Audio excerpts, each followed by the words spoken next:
La faim ne peut pas attendre, lit-on sur une banderole déployée lors d'une manifestation contre l'austérité dans les rues de la capitale argentine. La majorité de la population a du mal à se nourrir et elle entend le faire savoir bruyamment au nouveau président Javier Milei, responsable, selon les manifestants, de cette situation.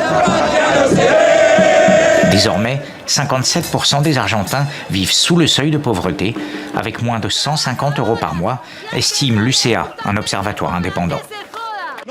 Non seulement les gens ne mangent pas tous les jours, mais ceux qui peuvent manger ne mangent qu'une fois par jour. Beaucoup plus de camarades de la classe ouvrière vivent sous le seuil de pauvreté. C'est insoutenable.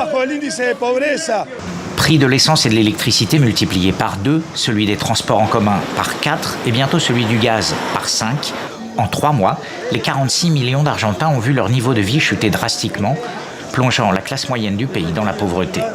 Nous avons quelques containers derrière l'étal dans lesquels nous jetons nos poubelles. Quand je vais déposer un sac poubelle là-bas, une vingtaine de personnes sont déjà présentes pour voir ce qu'elles peuvent emporter. C'est très dur et très triste, car il y a beaucoup de gens, surtout des personnes âgées.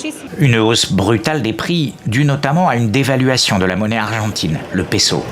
Le taux officiel est passé de 391 pesos pour $1 en décembre à 880 pesos pour $1 en février.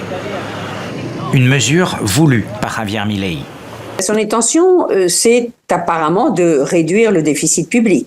L'Argentine vit depuis des années, ce n'est pas exclusivement des gouvernements précédents, début de siècle, mais vit depuis des années en dépensant plus qu'elle n'a de moyens. Donc, c'est d'arrêter cette spirale. En 100 jours au pouvoir, le nouveau président, économiste de formation, a proclamé son ambition de libéraliser totalement l'économie du pays. Aujourd'hui, j'ai signé un décret de nécessité et d'urgence pour commencer à démanteler ce cadre juridique et institutionnel oppressif qui a détruit notre pays. Javier Milei n'a cependant pas les coups des franches pour appliquer la totalité de sa thérapie de choc.